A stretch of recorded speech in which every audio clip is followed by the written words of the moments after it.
How to delete your stereo account here on stereo.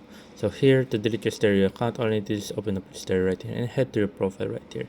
Once you're here at your profile, you will see a settings icon on the top right corner. Press on the settings icon on the top right corner. After pressing on the settings icon on the top right corner, here you will see account. Press on account right here. After pressing on account right here, you will see phone number. You see just below the phone number, delete account. Press on delete account right there. After pressing on delete account right here, you want to choose why you want to delete the account. Just choose others. Here, wait, don't go. Once you delete your account, you'll have 30 days. There you go. So you just found out that has 30 days to restore it. So you can store it again by simply logging in. So you can store it by simply just logging in within the 30 days after we deleted it. After that, you won't be able to recover any of your information if you sure you want to say goodbye.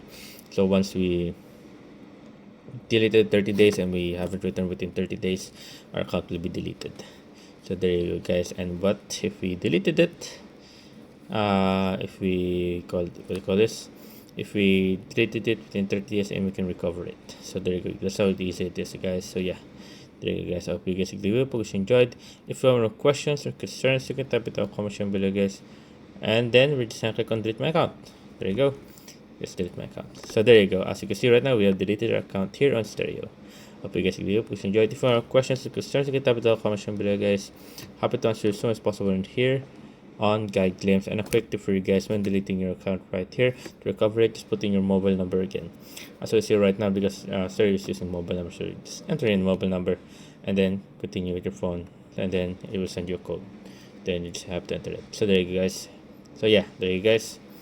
I hope you guys enjoyed. If you have a question, type it in the comment section below, guys. Happy to answer as soon as possible in here on guide claims. Thank you.